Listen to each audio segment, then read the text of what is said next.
Nabila Kusuma Ramadhani. NIM saya 25557232 TK 2891. Asal prodi saya Teknik Biomedis. Perkenalkan, nama saya Daneswar Ramadhana Raffi Wicaksono dari Program Studi Teknik Biomedis kelas C dengan nomor induk mahasiswa 25-16473-63473. Perkenalkan, nama saya Siti Hajar Nabila Putri Pembayun dengan NIM 25-565324-TK-TK-63759 dari Prodi Teknik Biomedis.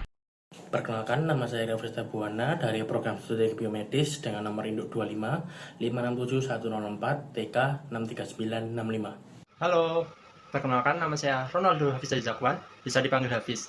Saya berasal dari Prodi Teknik Biomedis angkatan 2025. NIM saya 25-568-034 TK-64076. Proyek ini bertujuan untuk menguji hukum Newton, hukum kekekalan energi mekanik, dan hukum kekekalan momentum menggunakan lintasan kelereng 2 tingkat. Dalam eksperimen ini, kami melakukan 4 skenario percobaan. Yang pertama, kelereng versus kelereng. Yang kedua, kelereng versus pingpong. Yang ketiga, kelereng versus kelereng plus kelereng. Dan yang terakhir, kelereng versus kelereng plus pingpong. Selanjutnya, kami akan menjelaskan desain maket, metode pengukuran, dan hasil eksperimen kami.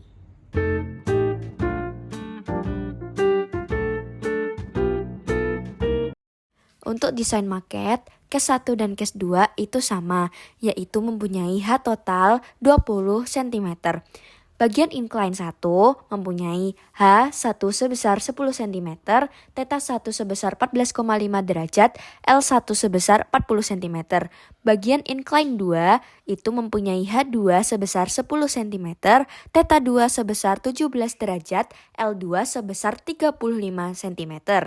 Bagian ketiga yaitu zona tumbukan, terdapat lintasan D0 sepanjang 50 cm. Desain maket yang kedua untuk case 3, yaitu mempunyai H total sebesar 20 cm. Pada bagian incline 1 mempunyai H1 sebesar 10 cm, θ1 sebesar 14,5 derajat, L1 sebesar 40 cm. Pada bagian incline 2 mempunyai H2 sebesar 10 cm, θ2 sebesar 17 derajat, L2 sebesar 35 cm. Lalu mempunyai lintasan D0 sepanjang 25 cm, bertemu zona tumbukan, dan mempunyai lintasan D1 dan D2 sebesar 35 cm. Desain yang ketiga untuk case 4. Dan hampir sama dengan desain yang kedua. Hanya saja lintasan incline 1 dan incline 2 dibuat lebih curam. Lalu letak perbedaan lainnya terletak di panjang D0, D1, dan D2. Desain ini memiliki H total sepanjang 34,5 cm. Bagian incline 1 memiliki H1 sebesar 17 cm, θ1 sebesar 25 derajat, L1 sebesar 40 cm. Pada bagian incline 2 memiliki H2 sebesar 17,5 cm, θ2 sebesar 30 derajat, dan L2 sebesar 35 cm. Pada lintasan D0 memiliki panjang sebesar 40 cm, bertemu zona tumbukan, dan memiliki panjang D1 dan D2 sebesar 25 cm.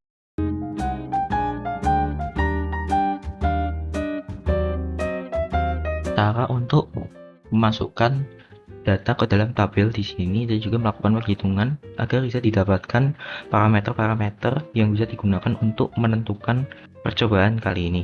Saya akan mengambil contoh yaitu di kasus pertama, percobaan pertama. Di sini saya menggunakan dua software yaitu Google Spreadsheet dan juga software Blender untuk melakukan analisis setiap frame. Di sini kita akan mulai untuk mencari yaitu T sebelum atau T sebelum menabrak. Oke, di sini kita bisa lihat bahwa terdapat bola kelereng yang akan menabrak kelereng lain dan juga terdapat jarak yaitu yang ditandai sekitar 5 cm 5 cm. Kita akan mulai dari mencari di mana kira-kira bola kelereng ini sudah mulai memiliki kecepatan yang stabil. Kita akan coba untuk menghitung di angka 25 hingga ke angka 30. Di sini, ini akan kita hitung sebagai frame pertama, kemudian ini adalah frame kedua, frame ketiga, dan juga frame keempat. Artinya bola membutuhkan sekitar 4 frame untuk berjalan sekitar 5 cm. Kita akan masukkan ke bagian sini, yaitu 4 fps dibagi dengan 60 fps untuk mendapatkan waktu sebelum. Kemudian untuk kecepatan, kita akan menggunakan jarak yaitu 0,05 meter dibagi dengan waktu yang sudah kita dapatkan sebelumnya. Lalu untuk momentum, tinggal mengalihkan kecepatan dengan massa kelereng yang sudah ditentukan sebelumnya.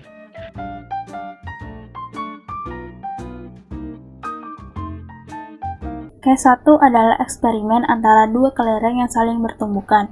Dua kelereng tersebut memiliki massa dan material yang sama. Anggap saja dua kelereng tersebut adalah kelereng A dan kelereng B. Kelereng A menggelinding dari incline 1 menuju incline 2, sedangkan kelereng B diam di lintasan D0. Lalu dua kelereng tersebut bertumbukan pada lintasan D0. Dan apakah yang terjadi?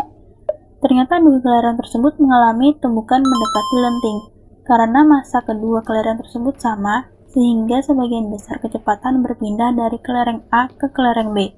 Secara teori, kelereng A hampir berhenti, dan kelereng B bergerak ke kanan dengan kecepatan yang sama dengan kecepatan awal kelereng A. Tapi kenyataannya, di dunia nyata setiap tumbukan pasti kehilangan energi karena berubah menjadi bunyi dan panas.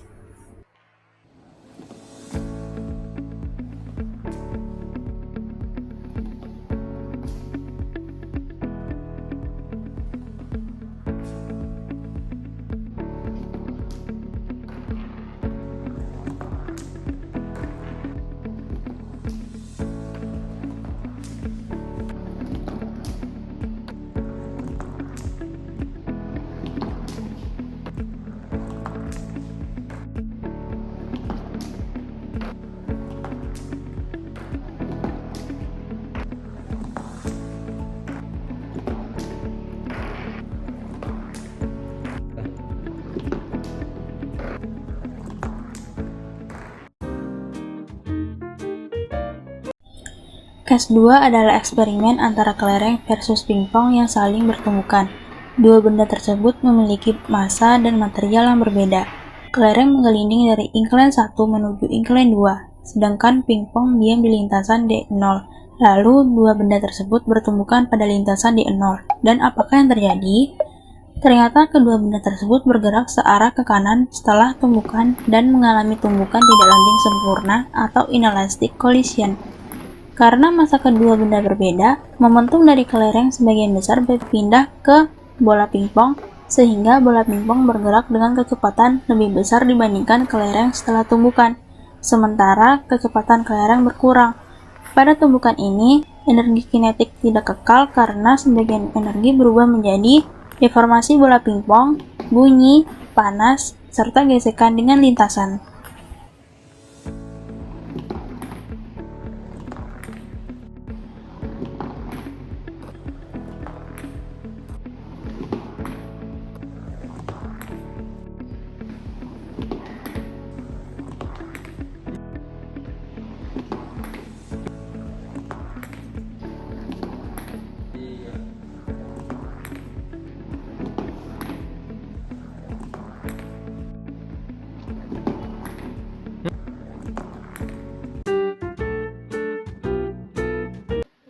Case ketiga adalah eksperimen antara satu kelereng melawan dua kelereng diam yang saling bertumbukan.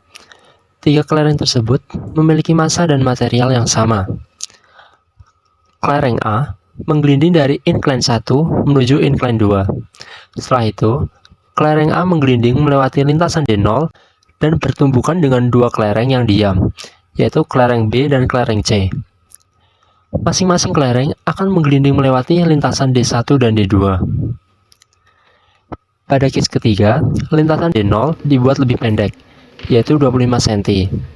Tujuannya untuk mengurangi kehilangan energi sebelum tumbukan dengan dua kelereng diam.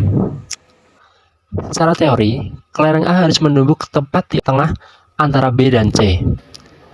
Momentum terbagi secara simetris, yaitu momentum B sama dengan momentum C. Hasil eksperimen nyata menunjukkan bahwa kelereng A lebih dulu menyentuh salah satu kelereng B atau C. Arah dan kecepatan B dan C tidak persis sama. Tapi yang jadi poin pentingnya adalah momentum total sebelum sama dengan momentum total sesudah. Yang terjadi antara tumbukan tersebut adalah tumbukan beruntun atau multiple collision. Karena kelereng A mengalami dua tumbukan yang terjadi hampir bersamaan dengan dua kelereng lainnya. Setiap tumbukan bersifat mendekati lenting, sehingga momentum total sistem tetap terjaga.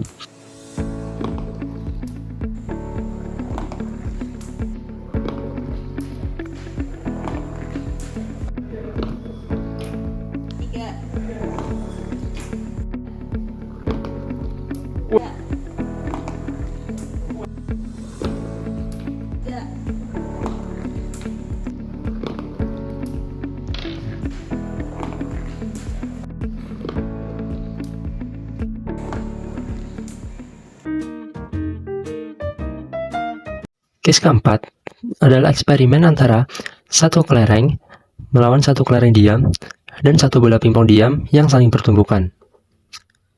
Pada kasus ini, ketiga benda memiliki massa dan material yang berbeda, yaitu kelereng A sebagai benda bergerak, kelereng B sebagai benda diam bermassa sama, dan bola pingpong sebagai benda diam bermassa lebih kecil.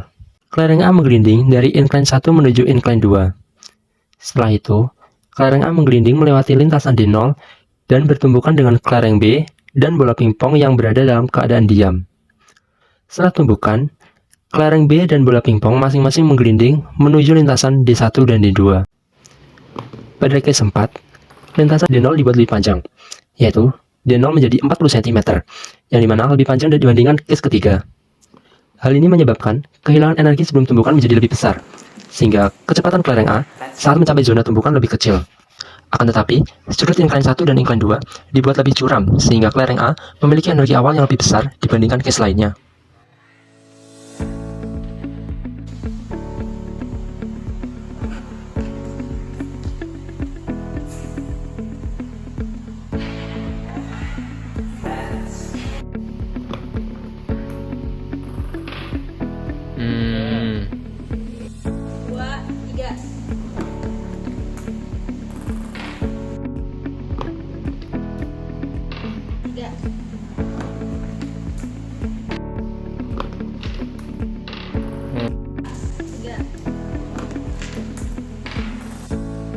Tumbukan pada case 4 merupakan tumbukan beruntun, yaitu multiple collision, yang melibatkan dua jenis tumbukan, yaitu tumbukan antara kelereng dengan kelereng yang bersifat mendekati lenting, dan tumbukan antara kelereng dengan bola pingpong yang bersifat tidak lenting sempurna. Akibatnya, kehilangan energi pada case 4 lebih besar dibandingkan case 3. Namun, hukum kekalan momentum tetap berlaku pada sistem secara keseluruhan.